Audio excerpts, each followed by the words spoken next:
Bom dia! Começando mais um Despertando com o Dharma. Hoje é dia 5 de janeiro de 2024.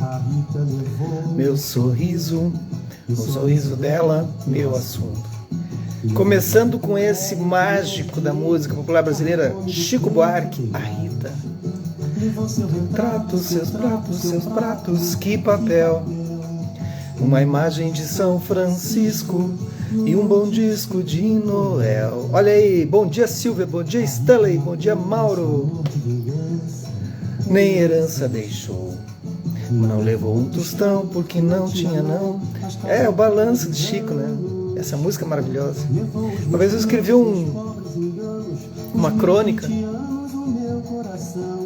sobre a Rita, quando eu fazia... estudava literatura, escrita criativa. Aí escrevi sobre Chico e sobre a Rita. Só de zoeira. Sensacional. Uma hora dessa eu podia ler esse conto. É um conto, um mini conto assim para vocês. O que vocês acham? Eu acho muita pretensão ler o que eu escrevo, mas de qualquer forma eu achei divertido. O que vocês acham? Bom dia, Kátia. Agora eu me lembrei, pô. Era escrita literária com o Charles Kiefer. Fiz um curso com ele em Porto Alegre. Aí toda aula a gente tinha que escrever alguma coisa. Aí eu escrevi sobre a origem de Rita. Muito bem, bom dia, Mônica. E aí, Kátia, tudo certo?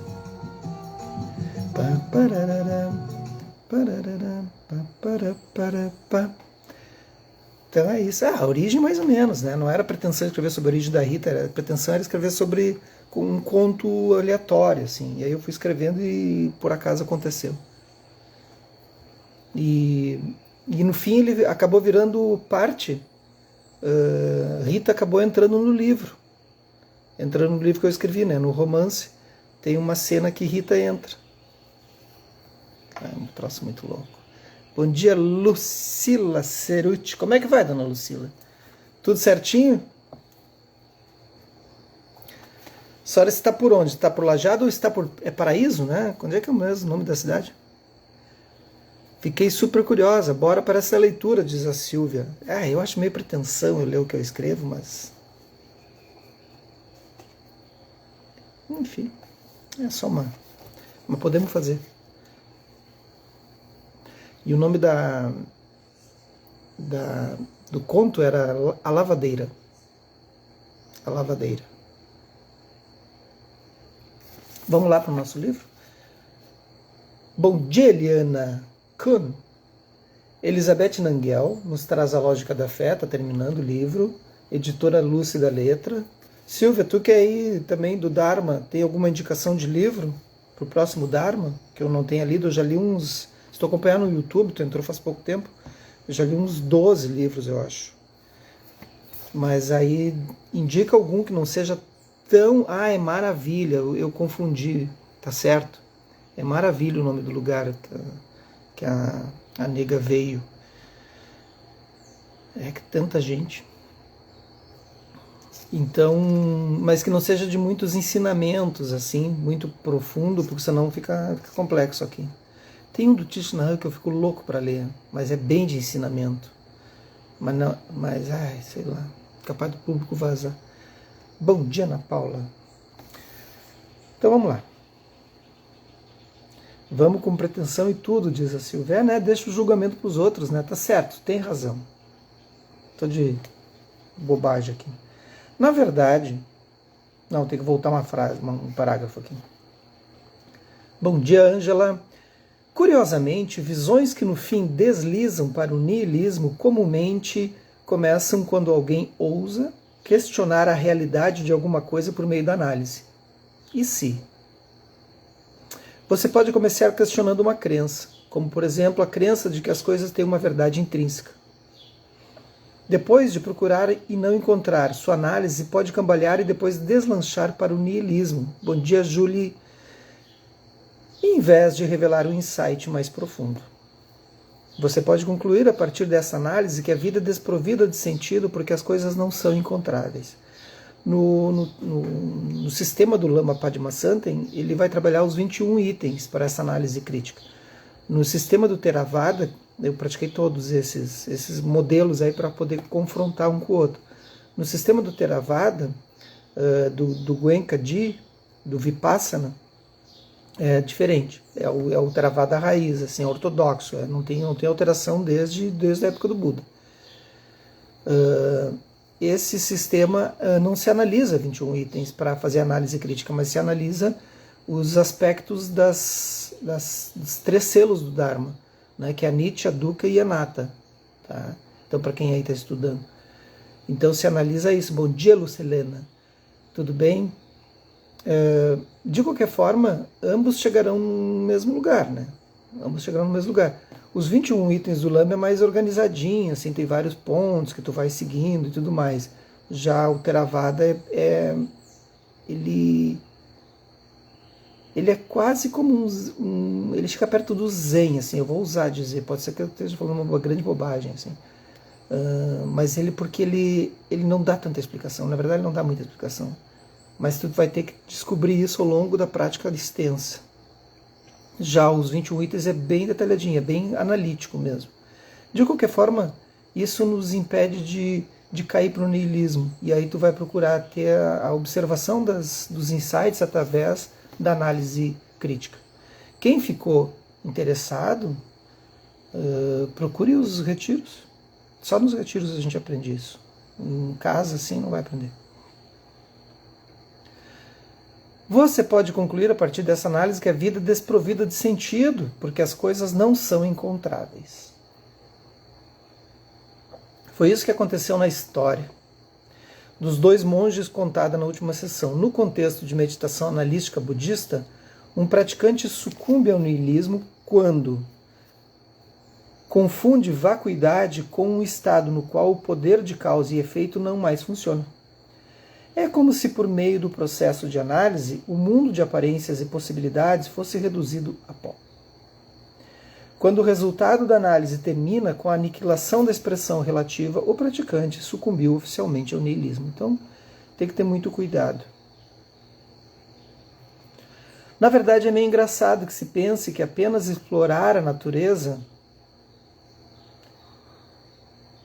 das coisas teria o poder de fazer algo perder o sentido ou se tornar não existente. A análise não tem o poder de destruir fenômenos, de retirar ou atribuir às coisas sentido inerente. Os valores que agregamos aos objetos obtêm seu significado na dependência de seus contextos. Bom dia, Grazi. É uma relação. E a relação, por si mesma, é que define o significado, as características e a função da experiência. É nisso que nos apoiamos para caminhar no mundo com graça. Então, a análise ou a prática de afrouxar, como nós a temos chamado, nada mais é do que o processo lúdico de aprender e maravilhar-se com a dinâmica gama da expressão interdependente. Bom dia, Natalina. Tal abordagem de análise não está fadada ao niilismo. Bom dia, mãe, tudo bem? Está mais descansada hoje, mais tranquila? O que mais me preocupa em relação ao niilismo é que ele não deixa espaço para o fascínio e a humildade. Hoje em dia, muitas pessoas depositam sua fé no materialismo científico e têm se mostrado desiludidas em relação às promessas de instituições religiosas. Bom dia, nega. Ó, nega, tua mãe já está aí, já conversamos. É nega ali, né? Bom dia, Ana Tereza, como vai? Há razões para esse tipo de cinismo. Muitas coisas que as pessoas fazem em nome da fé. E elas fazem todo tipo de coisas. Provocam rejeição por parte de outras pessoas. Mas esteja atento. Porque em um dos seus disfarces mais sorrateiros e nocivos, o niilismo se expressa como a suposição de que você pode confiar apenas no que você mesmo percebe. Ô, Ana Tereza, manda um recado lá pro teu filho, o Barretinho, para ele, o Vitor, para ele nos indicar um livro para o próximo Dharma. Ó, tô aceitando sugestões, claro que tem que ver os que a gente já leu, né? Mas daqui a pouco ele vai, esse aqui seria bom pra gente divulgar, não sei o quê. E aí tem uma boa entrada num sistema de lida, né? Não só de. Não, porque aqui não é estudo, né? É diferente quando é estudo. Daqui a pouco ele tem um para indicar pra gente. Chama o Barretim. Só é preciso parar um pouco e olhar em volta para saber o que mais a vida.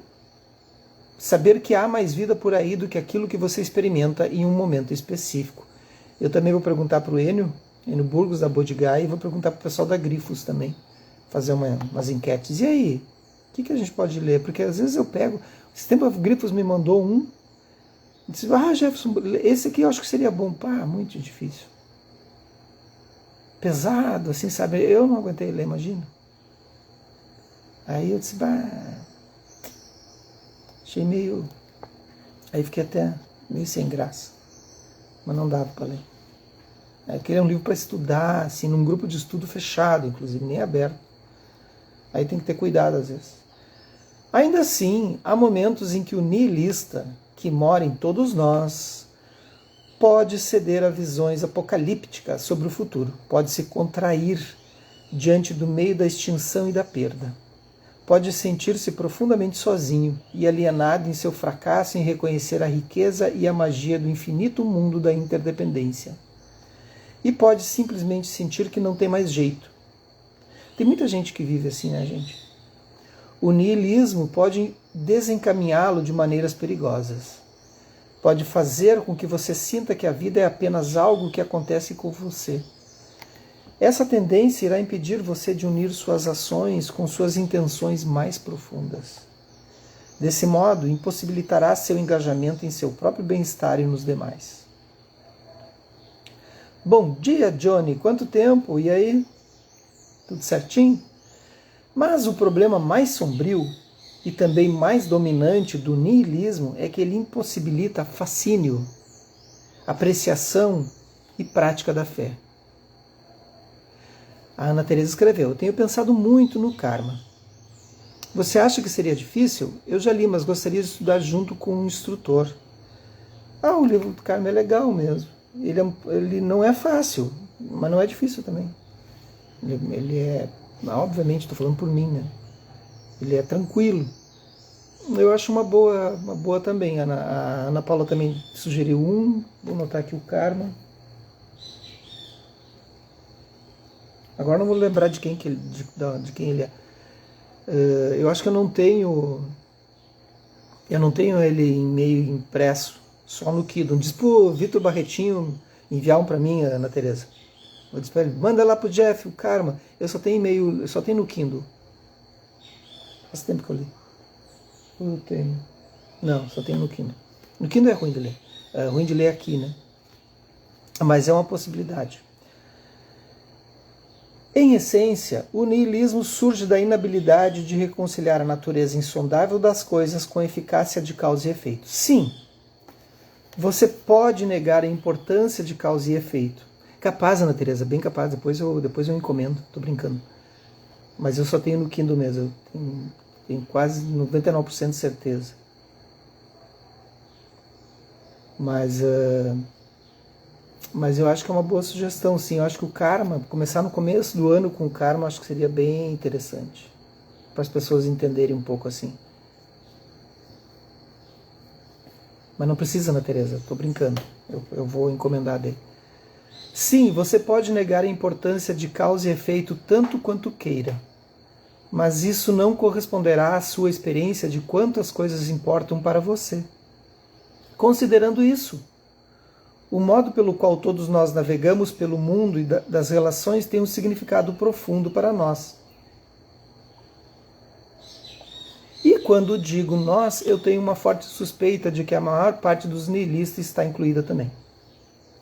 Então ela reservou uma boa parte desse capítulo para falar dos nihilistas, porque é muito perigoso.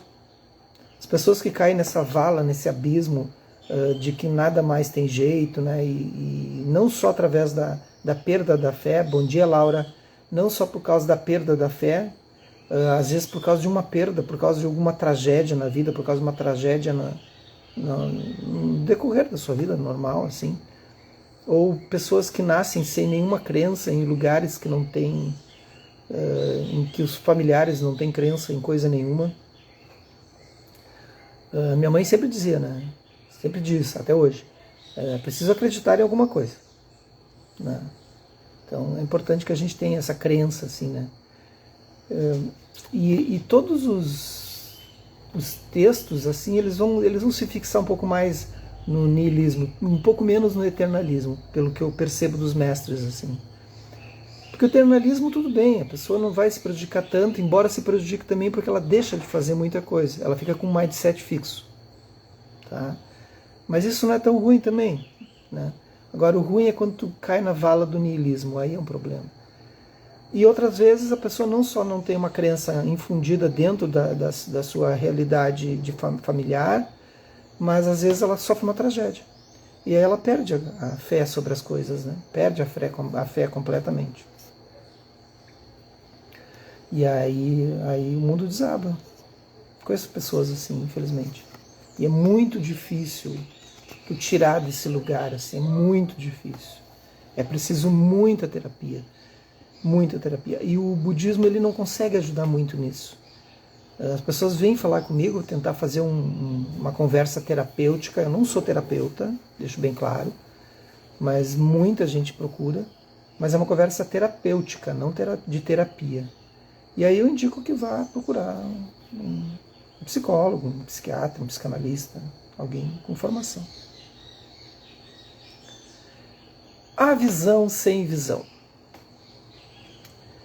Eu me prostro para aquele que abandonou todas as visões, disse Nagarjuna. O renomado professor budista contemporâneo Chodjam Trungpa Rinpoche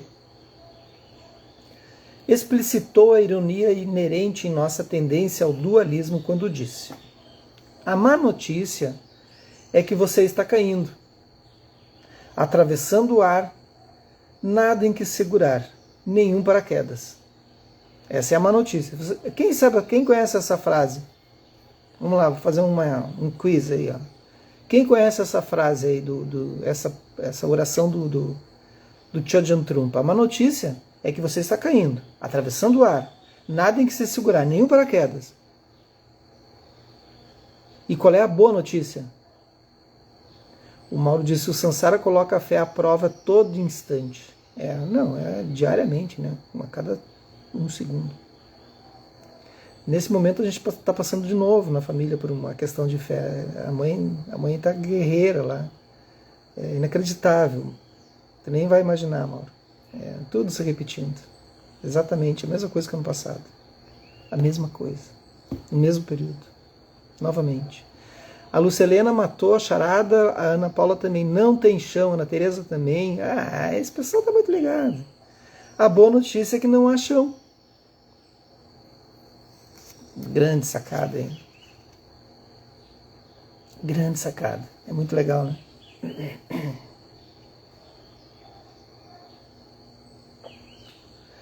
Paragate para Sangate Bodhisorra. Gate para Sangate Bodhisorra. Então, ou seja, não tem outra margem. Nunca houve outra margem. A gente vai atravessar até outra margem. Mas não tem outra margem. O Mauro já sacou, né, Mauro? Tudo de novo. Nem. Eu nem sei que tá. Eu tenho que. Só sorrir para a vida. Bora lá. Então, a grande notícia é que tem os bodhisattvas, né? Esses heróis assim que retornam para ajudar e constantemente estão nos mostrando o caminho, eles querem fazer com que a gente atravesse outra margem. Mas só que lá pelas tantas a gente se dá conta que nunca existiu outra margem. Nunca houve. Porque a moeda do despertar, da iluminação, é o mesmo lado do samsara, assim, sabe? Depende de onde tu olha. Tu está no mesmo lugar tu pode te iluminar no mesmo lugar que tu está no teu abandono. Né? No mesmo lugar. Não precisa fugir disso.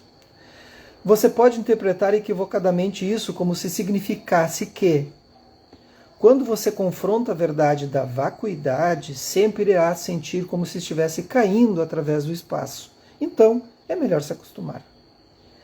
Eu o ouço no espírito do Buda e de Nagarjuna. Não, pulei aqui. Mas eu não acho que foi isso que Trungpa quis dizer aqui. Eu o ouço no espírito do Buda e de Nagarjuna, brincando com nossas tendências aos extremos de eternalismo, se agarrar à existência, né? E niilismo, medo da extinção. Ambos expressando nossa inabilidade de descansar na natureza infinita da expressão contingente. Mas eu vou dizer que não é fácil isso. Não preciso nem dizer, né? Vocês percebem isso. A gente quer ter no que se agarrar. A gente quer acreditar em alguma coisa. A gente... Porque por mais que tu estude a mente, como eu estou estudando há décadas, estudando e praticando, chega um ponto que tu fica assim, tá, mas basta eu olhar para isso? E aí vem a dúvida, né? Assim como o Siddhartha também teve dúvida, né? Ele teve muita dúvida. O Jesus teve dúvida no deserto, né? Várias, né? Mas não estou comparando, estou lembrando só dessas pessoas que despertaram. Então nós, seres comuns, temos muitas dúvidas, centenas, milhares de dúvidas, né? E aí tu te agarra a quê, né? Então começa a acontecer várias coisas assim, pô, mas de novo, mais uma vez, né? Mas aí tu vai lembrando que é do karma de cada um. Há um karma coletivo também, familiar, há um karma coletivo de sociedade, há um karma coletivo de país, há um karma coletivo de planeta. Então tem essa questão do karma coletivo. Mas como tu tem que entender que é o karma de cada um. Mas isso não tira a nossa dor, né? Entender o dukkha, né? Entender o sofrimento. Amanhã a gente continua. Amanhã não, segunda-feira a gente continua. Vamos fazer uma prática.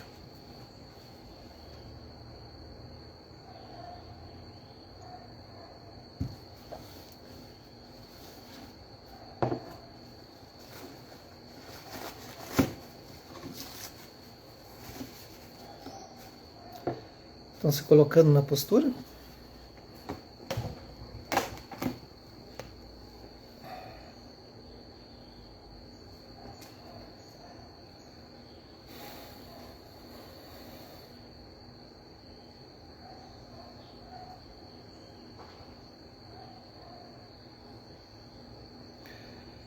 Então esse tempo para se colocar na melhor postura que vocês escolheram.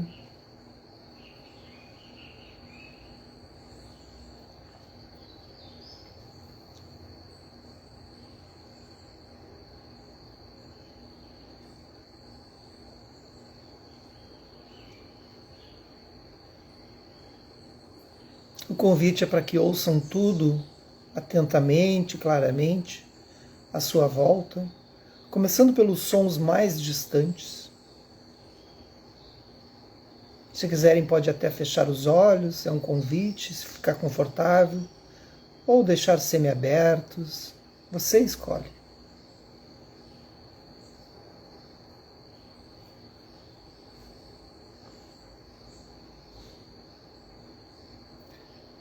Ouvindo os sons mais distantes, vá trazendo para os sons mais perto.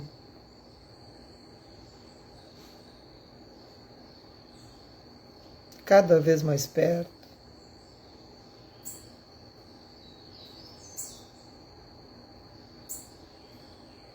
Ouvindo até seu próprio corpo.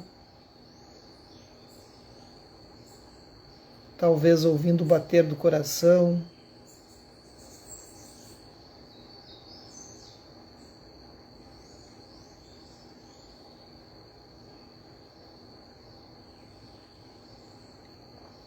Talvez ouvindo sua respiração.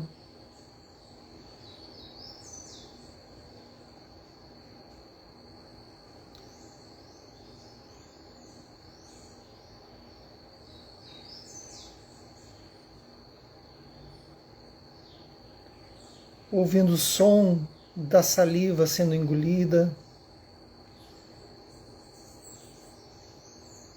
O movimento dos dentes.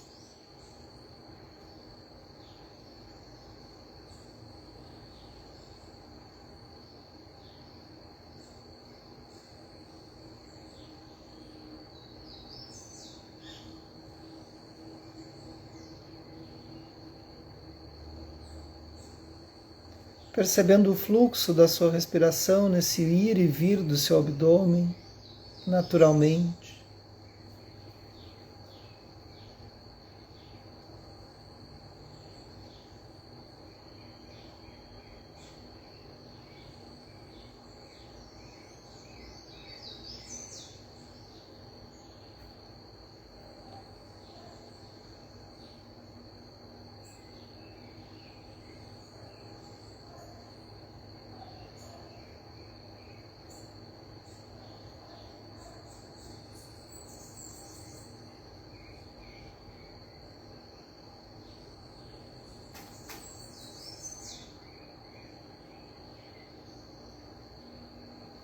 Talvez sentindo esse momento de estabilização.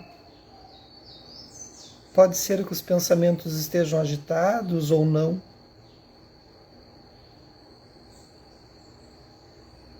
Apenas deixem que eles passem como um rio. Não há como segurar o rio.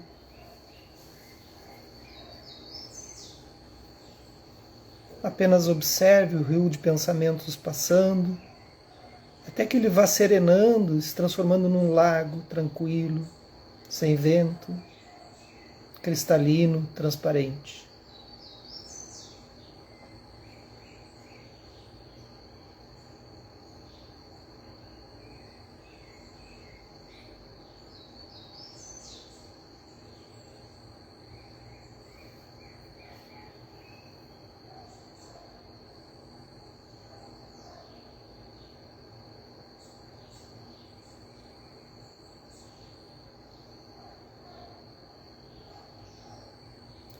Observe seu corpo, sem julgar se ele está acima ou abaixo do peso, se ele tem dor ou não, se algum órgão não funciona direito, se algum membro está com algum problema, se há alguma coisa no seu cérebro que não funciona direito. Independente disso, olhe para todas as partes internas do seu corpo.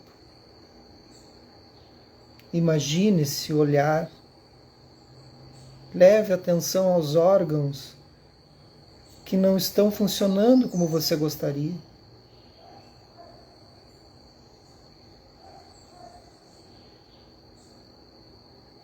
E apenas agradeça por ele estar se empenhando e mantê-lo aqui, agora. Sorria para isso.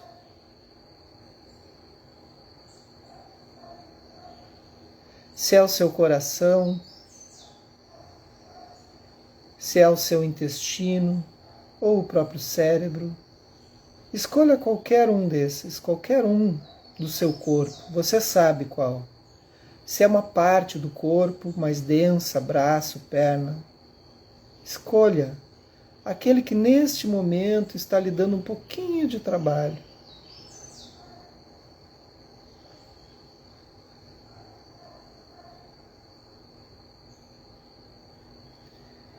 E agora, direcionando a atenção para esse órgão, imagine uma luz brilhante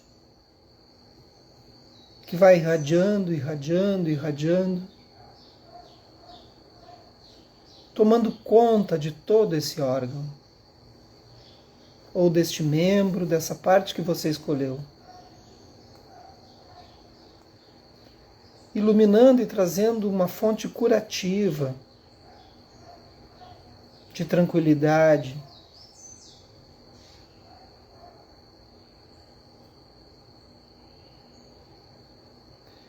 E talvez você possa dizer, se for confortável, para esse membro ou esse órgão que você escolheu,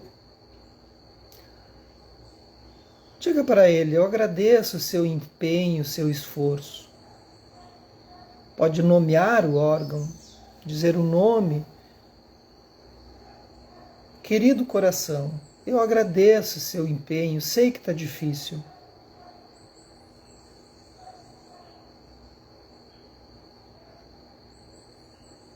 Sei que pode ter sido por minha causa que você está sofrendo.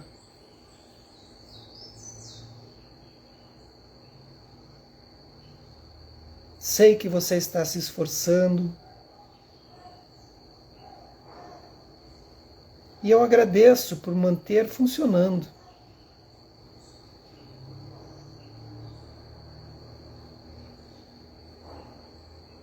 Você pode agradecer a cada parte do seu corpo, da forma como está.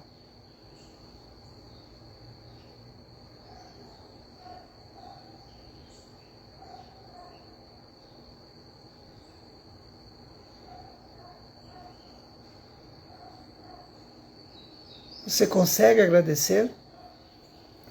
Que os méritos desse nosso encontro, dessa nossa prática, se expandem toque a todas, todos, todas, e que nós possamos nos tornar um caminho iluminado.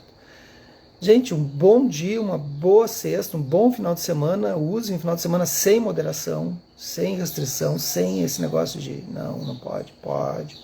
Depois a gente organiza o samsara. E até segunda, ok? Bom final de semana, boa sexta.